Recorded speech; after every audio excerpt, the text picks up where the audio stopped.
Hello, and welcome to Awin Talks, the affiliate and partner marketing podcast. I'm your host, Rob Davidson from Awin's Global Strategy team, and I'm joined today by my usual co-host, Kevin Edwards, Awin's Global Strategy Director. And we are back for a brand new year of affiliate industry chat. So, how are you, Kev? I'm very well, thanks, Rob. How are you? Not bad, thanks. Has the new year gotten off to a good start? Yeah, it's all right. No? I mean, I had the first week of January off, which is always quite nice. Yes. Eased myself slowly into the year. Have you made any resolutions for the new year? Do fewer of these podcasts. Okay, yeah, we'll see how that pans out. On this month's edition of Awin Talks, we are inevitably talking about the future. So it's the start of a new year, and it's an appropriate time to be thinking about what new trends, developments, and changes we might anticipate occurring in the coming months ahead in the industry. So with that in mind, today's podcast isn't the only source of future gazing you can access from Awin. Just last week, we held our first event of the year with a 2-day webinar series that honed in on a few key topics that will be influential in 2023. On the first day, I was joined by Awin's Global Legal Director, Isla Saroz. Have I pronounced that correctly? I don't know, I just call her Isla. Isla, yeah, with Isla. And one of our senior product leads, Stephen Short, to talk about the likely direction of regulation and tracking in the industry this year. And on day 2, I was joined by Awin's Global Publisher Director, Jasper Mulder, and yourself, of course, Kev, for a discussion around publisher and wider industry trends to look out for in 2023. So the recordings from those webinars are going to be available to stream on Awin's YouTube channel shortly, and I'll drop links to those onto the landing page for this episode on the Awin blog if you'd like to have a watch. And also on the blog, you can read our top 10 affiliate predictions for 2023, some of which we'll talk about today and will show up in that article inevitably because I wrote it. But if you're keen to see all 10 predictions, then do check that article out, and I'll link to that from this episode's page. However, for today's podcast, we wanted to get a couple of external perspectives on likely industry trends this year. And so we have in the room with us 2 affiliate veterans. I'm sure they don't mind describing them that way. I mean, it's too late now, isn't it? Well, I was about to say, yeah. It's in the podcast, so you're stuck with that, I'm afraid. And they hopefully can help us provide some valuable thoughts on where the industry might be heading over the coming months. So first of all, Helen Southgate, Chief Global Officer at the agency Acceleration Partners. I've got to quickly ask you, actually, Chief Global Officer. Yeah. What is that title? That's a very good question, Rob. It basically does global stuff is the best way to describe it, but there's It's just like really important hard work. No, so it's basic 2 areas. One is being responsible for our global strategy. So things that we roll out. So, for example, we are now working in influencer space. We're looking at some other products and services. My role is like, how do we roll that out to the rest of the world and do it in a way that sort of fits the market and culture, etc. Then the other side of my role is around global expansion. So where should we be to service our clients? Where can we develop and grow? So it's been an interesting year. Good. Well, also joining us in the room, we've got Chris Johnson, Chief Operating Officer at the technology partner Intently. Hi, Chris. Hi, Rob. Nice to put some face to those dulcet tones that you hear a lot of the time.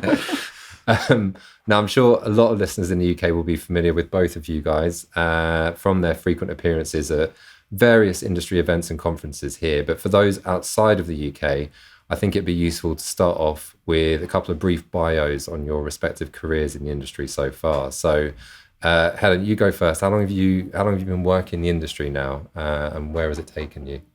Longer than Chris, because we just had an argument about this. Since around 2002, so a long time. So I've seen a lot of change over that period. My background has always been an affiliate, so I've sort of gone through every role there is, sort of starting, as account exec all the way up to account manager, senior account manager, account director, and then sort of managing affiliate teams and working client side at Sky for a few years, which was fascinating. I think working client side gave me a very different perspective on the affiliate world. So I guess I've always done this. My role now is very different though. It's much more around kind of growth and development, but always with sort of affiliate in mind. Like how do we get the affiliate idea and partnerships economy out to the wider world, which is always something I've been passionate about anyway. But yeah, I've always done affiliate, haven't really done anything else. Well, same question to you, Chris. What's the story of your career so far? Yeah, mine's, it's been interesting, I suppose. I think go back to the original. I think I may have talked about this before on a previous podcast, but I was, I guess, going down two avenues. One was an apprentice at Airbus, building plane wings, which was one potential choice. Yeah, through to an internet marketing analyst job, which I ended up going for, which ended up working for Matt Wood of A4U and PI Live fame. So I was Hello Partner fame. Now Hello Partner fame, yes. You will thank me for that, and thank you for that one. So yeah, I was there for about 10 years, working on something quite old school in terms of a forum, the A4U forum, for those that are listening that do remember that, through to the conference and events and awards. And then I left and moved to the only other Bristol-based affiliate industry company that I could work for at the time, and that was VoucherCloud. And I was there for about 5 years in total. We were acquired by Groupon in May 2018.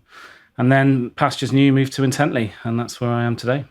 Perfect. Well, I think with all that experience in the room, we're pretty well set to get some useful insights and thoughts on where the industry is heading in 2023. So it's hoping. I'm hoping so, yeah. Otherwise, let's just call this whole thing off now.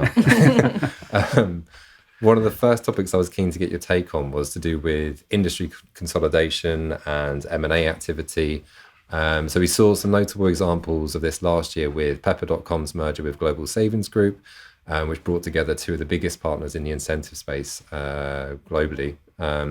But also Helen Acceleration Partners had a big year of acquisitions with Volt Agency, Influencer Response, and also Grovia. I don't think I've left any out there, have I, from last year? Not from last year, the year before, I think. Must have been when we acquired Streamline, right, which is a US agency, yeah. So all of those organisations have been bought by AP. And before getting into asking you specifically about AP's strategic direction there with those acquisitions and what they mean for your offering as an individual business, I wanted to just first ask the group whether you think we'll continue to see a lot of industry M&A activity and consolidation in 2023. Start with you, Chris.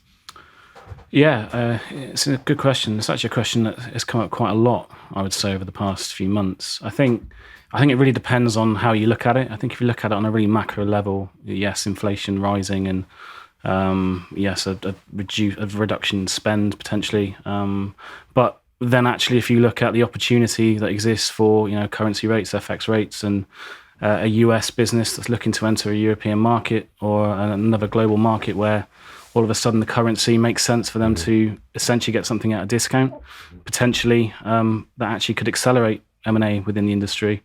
We've seen a few mergers and acquisitions, and I can talk recently about a Yieldify one, which is semi-relevant to what us as a competitor. So I think there's definitely big corporates still looking at this. I don't think it will slow down. If anything, I think it might speed up. Are you talking in the industry specifically, or kind of wider kind of activity occurring? Yeah, I think wider. I think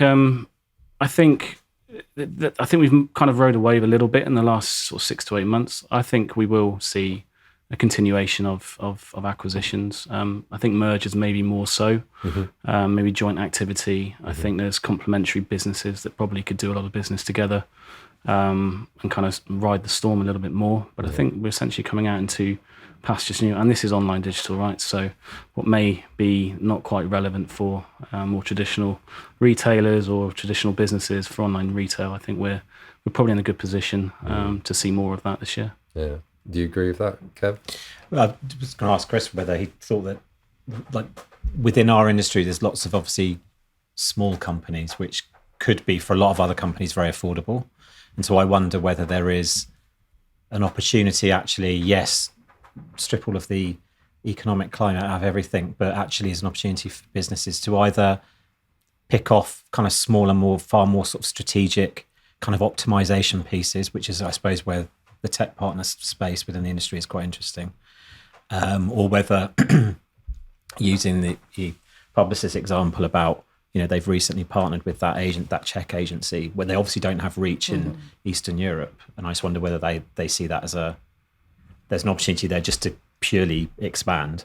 And it's just to get into markets that they're not currently in. I think market share is, yes, that's a good way into, I guess, acquiring a new market. Yeah, you might find there are some businesses that do things that you currently do better than how you do it. And actually that could be a way to, grow and accelerate what you're doing. And then I think there's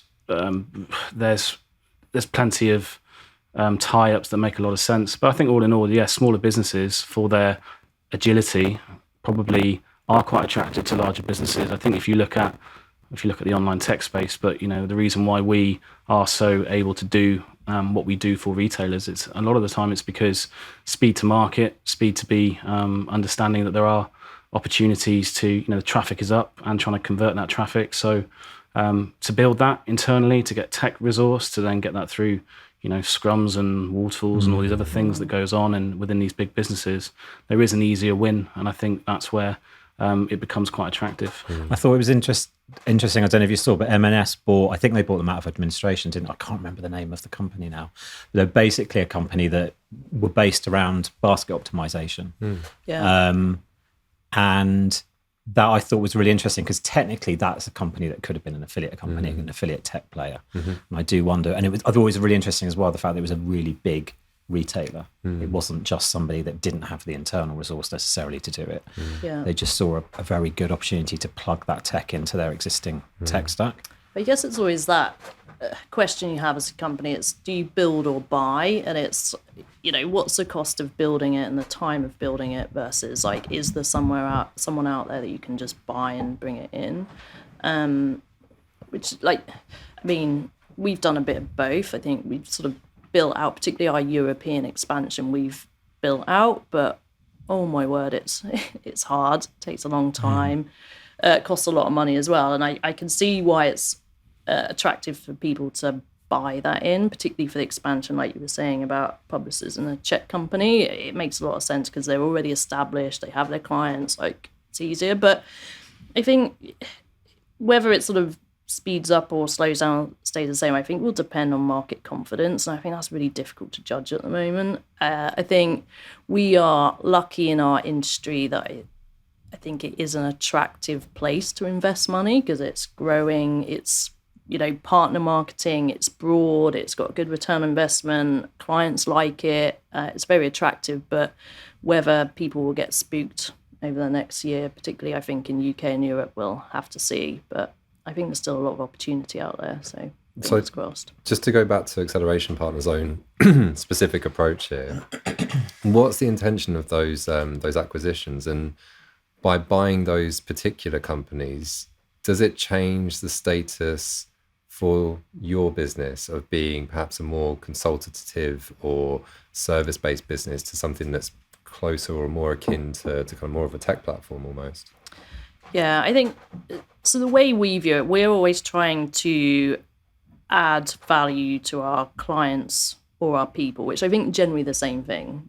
So if we make our people's lives easier, it often makes our clients' life easier. If there's something that we think is really valuable to clients, it often works well for people. So they're the two things we always look at. I think we are a service company for good and bad, and I don't think we're going to change that. But I don't think we can ignore the fact that technology is such an important part of our industry now. We see it more from an efficiency and automation point of view. Can we make things easier for our people so they can spend more time doing strategy and things that we think add a lot of value? So that's where we sort of are interested in the tech side. But most of our sort of acquisitions to date, so sort of Streamline, Grovia and Influencer Response and Volt have been about adding services and adding competencies that we didn't have. So it's that kind of buy versus build, and I think particularly in the influencer space, we can add a lot of value to our clients from doing that. So I've got a question for you. So because Rob and I were talking about this earlier, I guess realistically, if you would scroll back 5-6 years, you'd say, well, Acceleration Partner in the kind of traditional US sense of being an OPM, performance marketing agency. Yeah. But now you've got these additional services. How do you package that up and how do you position that in the market? Yeah, so I think, look, as an agency, I think we're in a very strong and unique position that we can offer, because we see it as a partnership economy. So I know that's a phrase that other people have used, but everyone's used it. Sorry. Partnership marketing, or whatever we call it. So that's how we see it. And we think like there's lots of different ways we can work with clients to introduce them to different partnerships and do it on a performance basis. So everything we do is always with that in mind. So all the influencer stuff work we're doing, so we've been sort of building this, and now we've added with the agencies that we've bought, is still around performance. It's like, how can we make influencer work on a performance basis? Like, you might not be paying on performance all the time, but we're certainly measuring it and tracking it, which is, fundamentally the DNA of what we do in partnership marketing. So I think we see ourselves as the sort of middleman to introduce partnerships to clients and do it in a way which is cost effective and drives a good ROI. And I think that's why it's so attractive, why that whole industry is so attractive at the moment.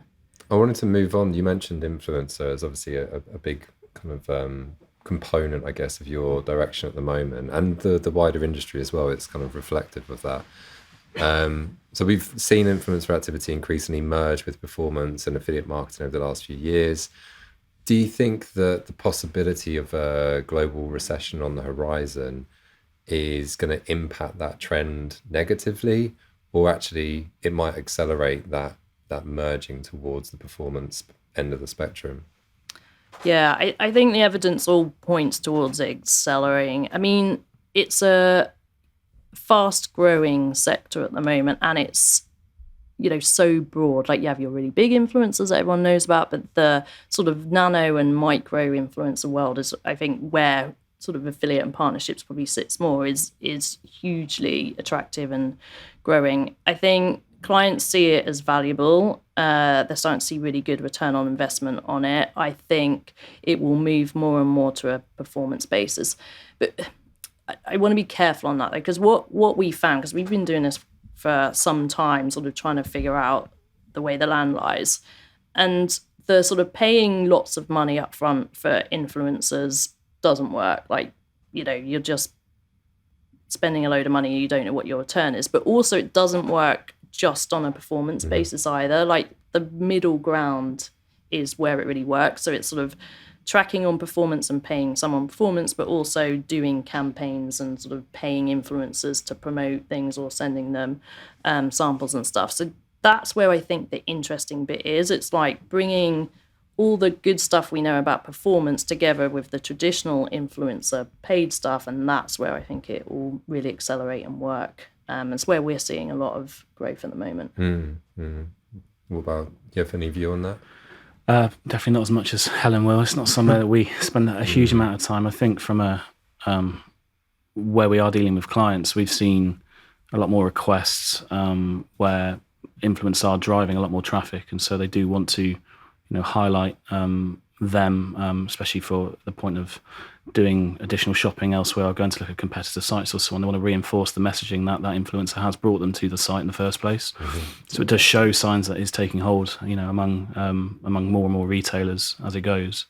I think on a macro level, you talk about a global recession. I think if anything, that's just going to play into the hands of the arts of distraction, really. And so there'll be more people scrolling through their phones, and influencers are everywhere, and they crop up in many places. So if anything, that will only add fuel to that fire, I would imagine. There's an interesting tension, I feel like, within the wider influencer space, in that where these influencers build up their audiences and their communities is obviously on the major social platforms, and those platforms have tried with varying degrees of success to bring commerce into their platforms, and yet we've just seen Instagram roll back its kind of shopping tab within that particular environment, which I think is a really interesting tactical switch from them, because everything seemed to be kind of like funneling towards, well, that's going to be the future, social commerce is the future, and clearly for them, at least in the current context, that isn't the case, and they've tested it and found that it's not really working quite right.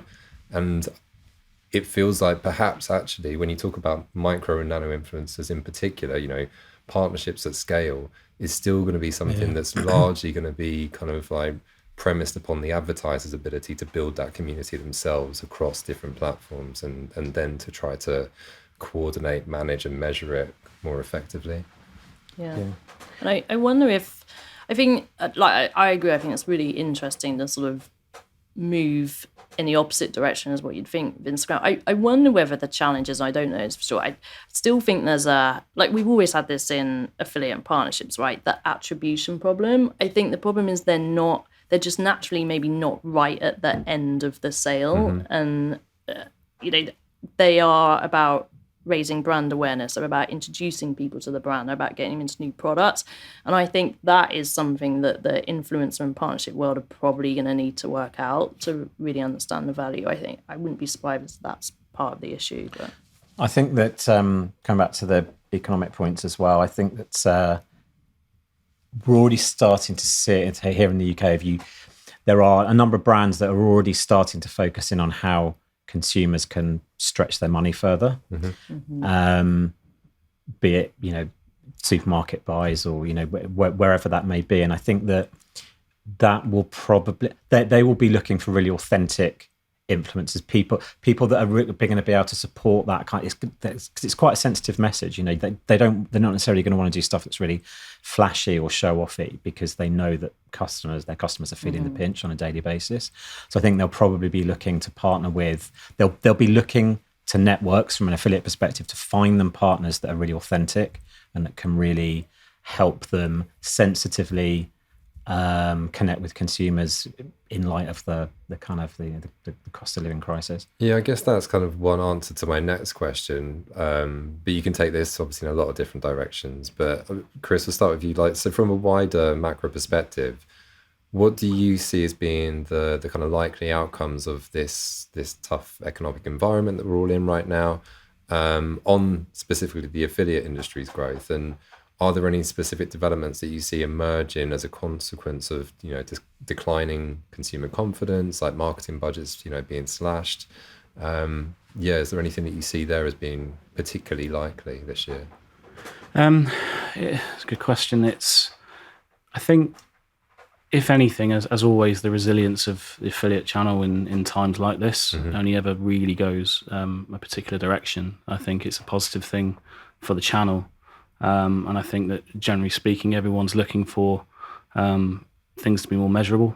I was reading an article, I think yesterday, around how CMOs of the future are going to have performance knowledge and metrics, and you've got to be very analytical, and because it is getting to that point where everything is being measured and measured further. And if we're talking about influencers becoming part of that measurability as well, and understanding really what their value is and where they sit in the chain and where the attribution elements to that, I can't necessarily see it go any other way. I think, and there'll be more people potentially that are turning to this. I think more people becoming personas as well to drive advertisements and individuals. So I don't generally see, for the industry at least, being a negative thing. Yeah, it was. Do you have an Instagram, Chris? Yeah, but you definitely. How many followers do you have? Not many, but what I do know is that when I do post, I hardly ever post. So everyone gets a post about the fact that I've posted, and then I seem to get a lot of comments. So maybe I should do a bit more. You need to monetize that. What would you influence? Not a lot. Football, maybe.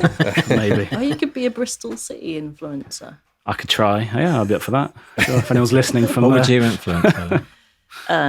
Norwich City. Yeah, there's only a few things I like. Norwich City, cycling. I think they've both been done. Okay, we're moving on to your actual area of expertise. One of the consistently bright spots of growth in the industry over the last few years, I think, has been in the tech partner space. So, Chris, you've worked for several different publisher companies in the industry over the years, as you kind of outlined at the start, and you've got a good idea, I think, of how advertisers' view of the value of affiliates and affiliate marketing more generally has probably evolved in that time. So my question for you is, what is it about the tech partner space right now that you think seems to be resonating with them? And how do you expect that part of the industry to develop this year? Yeah, it's I think largely it comes down to a lot of what we talked about earlier, in that kind of taking that one individual thing becoming an expert within it, and then really making that available to businesses. And I don't know how many brands Awin works with currently. I mean, you're probably in the tens of thousands, I'd imagine. Yeah.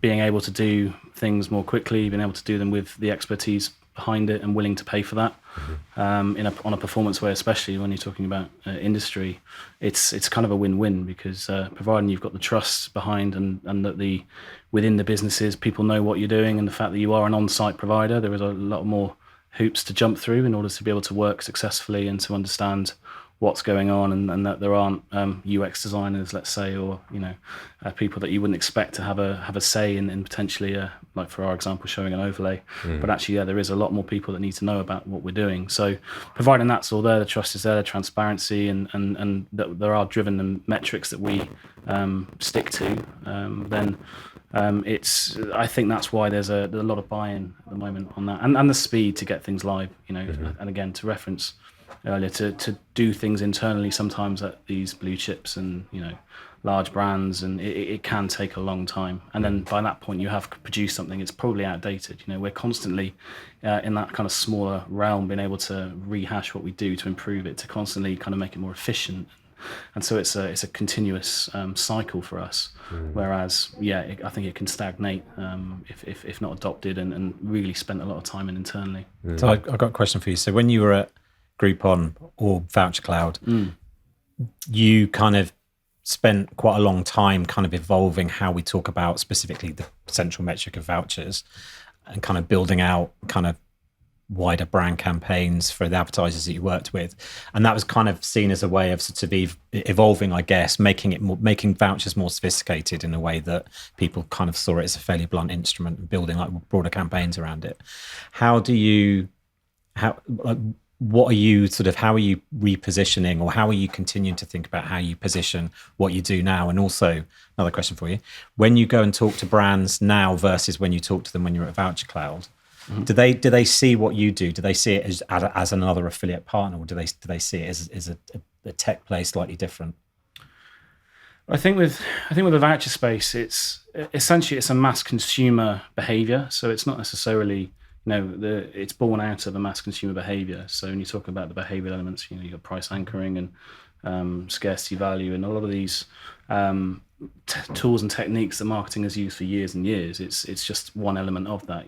We will actively have as part of our to keep people back and put people back on the purchase path through our tech. We will try to incentivize a user sometimes, because that is actually the best way to put them back onto the right path. So it is a metric, and again, it always comes down to the value that you add. So if you're buying into campaigns where you're doing with brands, and you're able to show the value, it's not just this sort of blunt instrument as you call it. It's more of a case of, no, we can do this, and we've got an email database that does this. You can see some of the acquisitions. So user generated content with the sort of the Pepper scenario, I imagine, is something that is useful to them, but also it is another innovation that keeps them potentially new audiences, and the way of finding new audiences, or changing people's behaviors. But so there's value in all of it, and I think from our side, people look at us as I guess when you're on site, it's easy. You can dial those needles up and down quite quickly, and it's not necessarily the weirdest way to describe how we are. Essentially, is that we are not a traffic provider. We're not a traffic source, which for affiliates you generally assume that you're bringing some sort of traffic to the website. Generally speaking, we're actually more about the existing traffic and converting that in a better way. So it's a slightly different tune to what I guess people are used to, and you're talking about a typical affiliate model, which is why we get called a non-traditional affiliate model. But then you go back 5-6 years, or maybe even 10 years now, and cashback was a non-traditional model, and these things become commonplace. And I think it's just sort of nature of the evolution of our industry. I think it's that what you kind of landed upon there as being a distinct USP maybe for what tech partners represent and the value that they can bring, is why we kind of started to think about this whole clock model idea of like pre-purchase is where traditional affiliate kind of sits, and you can drive traffic over to an advertiser's site for it to then hopefully convert. Actually, during that purchase phase on the retailer's website is where technology partnerships suddenly kind of like really underline their value, because they can help kind of maybe improve that conversion rate by 1 or 2%. And that's massive, like particularly right now when marketing budgets are being slashed, and that ability to go out into the market and try to compete for a new customer.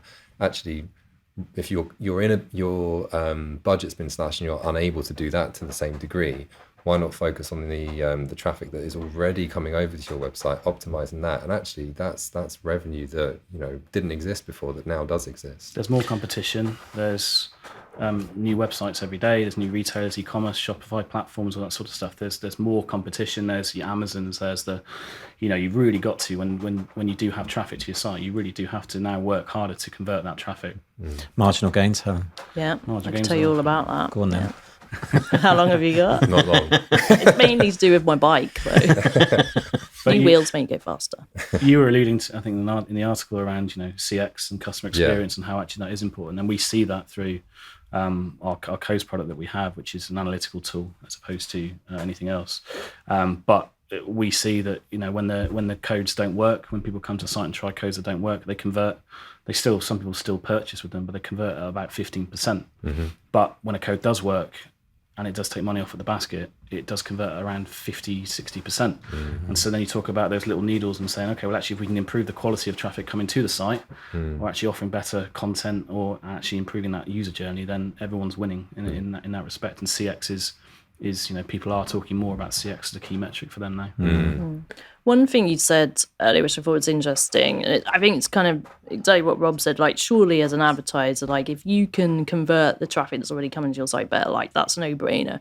Are you finding, because it is about UX and conversion rates, are you finding there's sort of more interest from non-affiliate people on the client side? So the people that look after the site or are responsible for user experience, are they, like, interested in more in what you're doing because they're probably under pressure, right, to increase conversion on the site? Yeah, they actually become, I think the nature, because you are on site and you are, you're disrupting, I suppose, but in a positive disruption.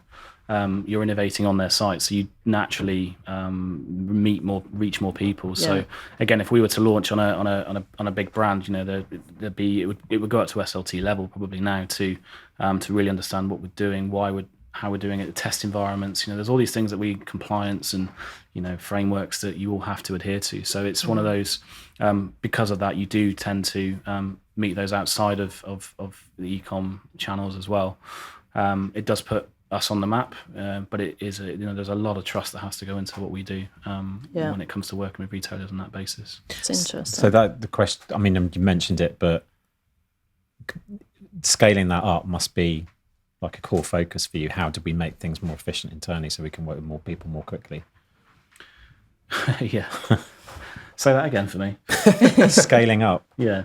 Well, because you mentioned sort of, about like traditional affiliates is more sort of like, I would say you can see the application, you switch them on and off they go. Whereas for you, it's a strategic conversation that you have to have probably with lots of different people at different levels of seniority within a business, as well as all of the technical conversations, the compliance conversations, the data, the privacy conversations, all of those things. So yeah, I guess it's like a managed service to a point, because you can have SaaS style models where you can pay for a service, but and it does a lot of the hard work for you. But equally, we have a team. They read the data. They understand what's going on the website. They have, we have tools that can highlight and fine tune the optimizations that they're a lot of the time not aware of themselves. You can some key like exit pages or bounce pages that you would maybe assume that people are aware of. And actually, great example recently was somebody was like their blog was their biggest. Big retailer, but their blog was actually one of their highest exit pages, and and they're doing nothing on those pages to try and put people back onto the purchase path. And so there is an element, of understanding and from the scalability aspect to it. It's the good thing is it's all about conversions. For us, it's all about metrics and analysing that purchase journey. It's not necessarily about which website or which vertical it's on. It's all relevant to each one. The messaging can be tailored, but the messaging is still A/B tested. It's all relevant to, and it crosses those different verticals. So it becomes quite a prominent offering to many people. It just takes that bit of time to gain the buy-in. But I think that is also changing now. That's getting more positive. Yeah.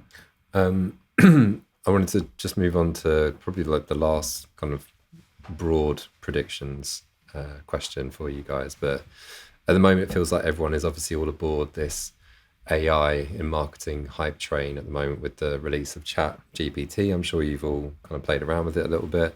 My LinkedIn feed is chock full of self-appointed experts talking about how the solution is going to revolutionize and transform copywriting, marketing strategies, etc.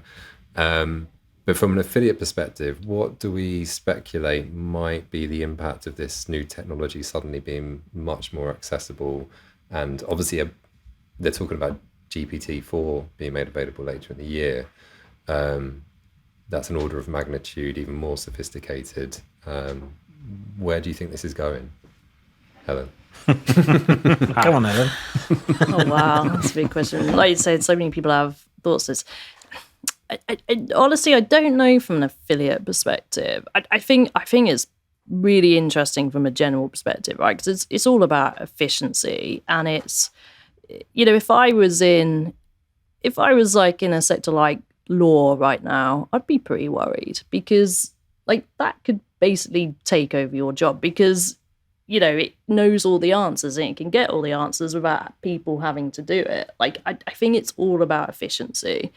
I think there's lots of opportunity in it in terms of probably content and affiliate content, but I don't know. I'm still a little bit skeptical about how good it will be. I think it'd be interesting to see when the sort of next rollout comes in, how unique it will be, how it will sort of target the right market without having some sort of human sort of interaction with it. I don't know. I think from an efficiency point of view, writing content, thinking about articles, all that stuff, I think it's good. Where it sits with affiliate, I'm not entirely sure outside of efficiency, but we'll see. Well, I must be honest. I've been sent a link to You're chat. going to say you've been sacked because of it. Has it taken That's over your actually job? kind of good leads into my Robots have second taken answer to over? that Awin Talks question. exclusive. But no, I've been sent that. I've been sent the link to that about 10 times internally at the team, and I've not actually had the chance yet to have a proper good look at it. Okay. However, I would say that regardless of what it pumps out, I don't think I'm going to be able to go and sit and have a beer with a technology such as that. Yeah, but people don't want to do that anymore, Chris. Yeah. Like, to the world, young people don't want Kids to do don't that. drink anymore. Non-alcoholic beer is absolutely fine too, but I think each, there's people. There's still going to be a place for us all, and I think the power of people is underestimated still. But yeah, it's something I've not yet actually had a good look at, but I certainly will. But in a way, so if you kind of look at it from a reporting point of view, I mean, things like machine learning have been offering recommendations, and data can be incorporated within reports, and that's been possible for years.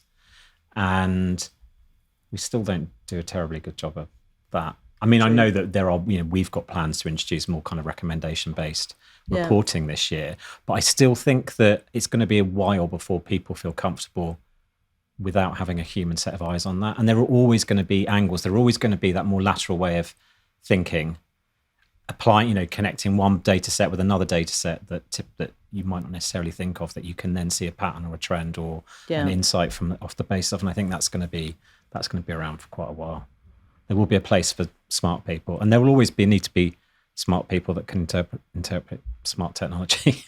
Yeah, totally. Yeah, I think it's interesting in the content world. I think it could replace a lot of things there, but yeah, outside of that, to be seen. But if I was a marketing content writer, I'd be pretty worried right now. Rob. Sorry, Rob. I'll tell you what, as soon as they develop an AI that can host a podcast with these dulcet tones, then I'll be worried. So you're saying it can do essays for you as well, and that's kind of school. Have you not read any of? I mean, Rob's like been one of the cheerleaders for it. Most of his content, That's because he doesn't have to do anything anymore. Yeah. I still need to put in the query. Like, that takes work.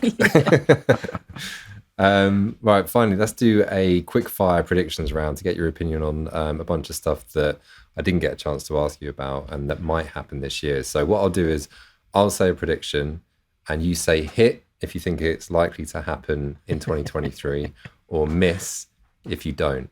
And I said hit. I was going to say, I thought you were going to rhyme it. No.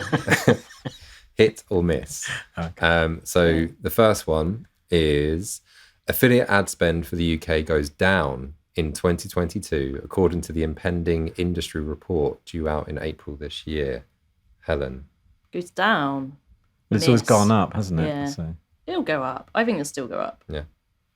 Okay. I have to agree, I'm afraid. Yeah. I think What do you mean? I'm afraid. It's supposed to. It's supposed That's to be a good thing. That's a good thing. No, I know, but I'm sure you're expecting us to be feel like kind of you back threw and forth us a little there, bit on yeah. a. I always thought that was a trick question. No. It's like a boring panel just agreeing for the next 5. Possibly, yeah. We'll wait and see, Kev. No, I think it will go up, but obviously, in a year's time, it might have gone down this year, but we'll only have 2022's numbers. And we know from looking at our own numbers that obviously inflation meant that sales or revenue was up considerably, and obviously commission typically tied to sales, whereas revenue, whereas sales obviously were a little bit flat. So I just think the nature of inflation means that it's inevitable that it's going to go It'll up. go up, yeah. It maybe won't be the same growth as we've seen over the last few years, but I think any growth this year will probably be good. Yeah.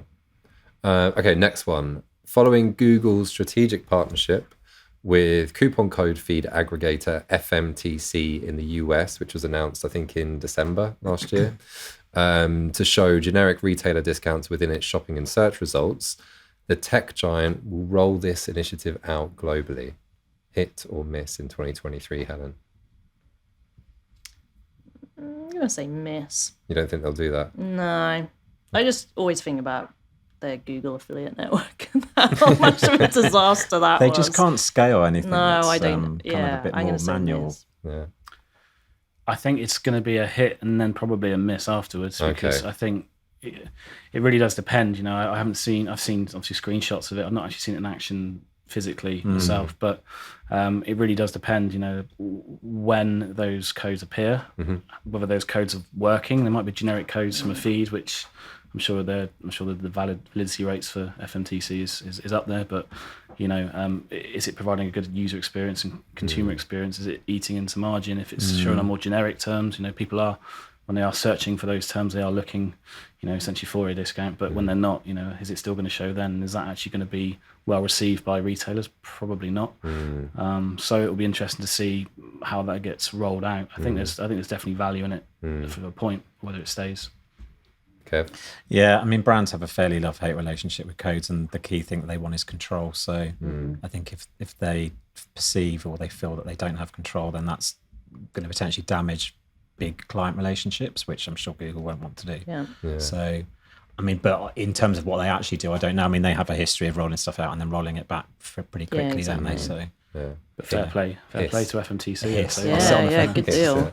I mean, I was talking to a colleague about this recently, and we were wondering what might be the impact in Europe specifically because of CSS, obviously being a really established partner model now that's been hugely valuable to a lot of retailers, and what bearing that might have on those publishers, whether it might actually, ironically, invite yet more EU kind of legal action against Google because they're then kind of introducing another, like they had to establish CSS because of the EU's decision, and now they're kind of like coming back into it with another competitive product that arguably kind of Shuts could wipe people them out. out.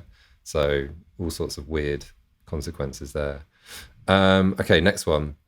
Shopify acquires a major affiliate marketing platform as it aims to further bolster its marketing capabilities for brands using its e-commerce solution. Interesting. Hit or miss? love the way you make Helen go first all the time. Yeah. So she can't just go, yeah, no, I agree. I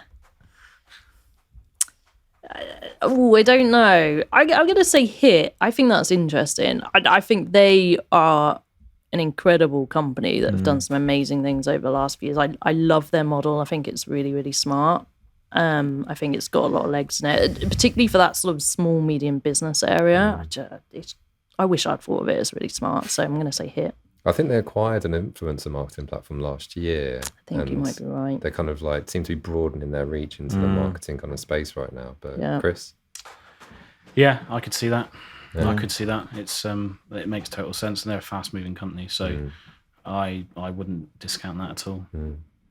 I mean, they do charge us for every integration, so they would be switching off a revenue source. But how big that revenue source is overall, I don't know. Yeah. Unless they acquired us. Yeah, true. Okay, a new affiliate platform or solution built on GPT-3 or 4 will launch, promising full service management to advertisers without any actual human account managers. Done that one. I'll go in anti-clockwise direction this time, Kev. Oh, definitely, yeah. Yeah. Everyone's going to be out of a job by the end of the year. Heard it here first. No chance. No chance. No chance. No, but it does sound quite fun. I like the idea. That's the thing. Fun. What are you going to do? Well, maybe we could still like what's the Scandinavian model where like you get a salary, don't you? But robots do the work. Universal basic income? Yeah, that's it. Universal Basic income. Like, but extending that to robots do the work, but we all get an income. Like we could just chill out all the time and go on holiday. I mean, yeah, I think I've phrased that one specifically to say we'll launch rather than we'll be successful. I reckon I could see it okay, happening, but like whether or not it actually makes any headway. They're still going to need people there anyway, aren't they? Like to answer the phones and I suppose you get robots to do robots that. can do it. Yeah. Okay, next one, penultimate one. Mark Zuckerberg abandons his plans for the metaverse following shareholder anger at the losses the business is suffering in 2023. Hit or miss? Hit. Yeah. It's such a. I hate the metaverse. It makes me upset and angry on so many levels. What do you like about it? I don't like the idea that like people are just going to be sitting there in their own little weird virtual worlds and not. We could have interacting hosted with this anyone. very podcast with our avatars. With our little avatars. You could have been a dragon. Yeah. Chris could have been a. People do that on the tube though when they're just there staring at their phones. I hate it. Like, and this is from someone that like says a lot. I don't particularly like hanging around with people very often, but like that is an extreme even for me to be sitting in a metaverse. I don't know. If you've read the book Snow Crash as well, like it's basically you but I've heard about read it. that. Is it William Gibson? No. No, I can't remember. I'll tell you after. But yeah, I'm gonna go. Yeah, that's gonna happen. Okay. It'd be funny too. Chris? Probably I'm out of the loop with it a little bit. It's not something I've invested a lot of time in, if I'm honest. But I think I did see I think it was the Mark's Facebook announcement where the avatars now had legs or something. It does look Did like they just have something heads that's 25 before? years Just old. resulted in a massive eye roll for me, I think, and that's kind of. I think when I still hear the term, I still eye roll. So not sure what that says. Probably not good. Maybe I'm just out of touch. Kev, you're into the metaverse. I mean, the word meta kind of describes it in that it's like meta from the internet, like circa 1995. Yeah, It just looks ridiculous. I think that's what it's called in Snow Crash. I think because it is a virtual one. I think it's called Meta. I think that's where he got the name from. Okay. So he even copied them. Okay, last one. And I reckon this should be a fairly simple one. Towards the end of the year, Google will again postpone the depreciation of cookies within Chrome by another year to 2025. Hit or miss? Eye roll again. Hit. Definitely will. They keep doing it. They're going to do it for as long as they can get away with, I think. Do you think? Yeah. Well, as long as they can get away with, it's probably a key part. But maybe that's just being skeptical. I really don't know. I mean, I think it's a hit too because it's just too much revenue from their side. I think core revenue for them. And yes, there's I can't see any other solutions coming anytime quickly. Yeah. Oh, well, I've got to be think contradictory, definitely, haven't I? Like, we've all agreed with each other. I think they're definitely going to do it, and we'll all be out of a job by the end of the year. That's been your answer to every prediction. But so we're going to far. get a salad. We'll be fine. No, we'll be fine. First party cooking. Sit in the metaverse. Third server. Well, I think that's all the time we've got for today's episode. So I just want to thank our guests for coming in person to come down and talk to us. And we wish you both all the best for the new year. Thanks. With all your M&A activity for the year. Silence. But that's all we've got time for. So it's goodbye from me, goodbye from Kev, Bye-bye. goodbye from Chris, Ciao. and goodbye from Helen. Goodbye.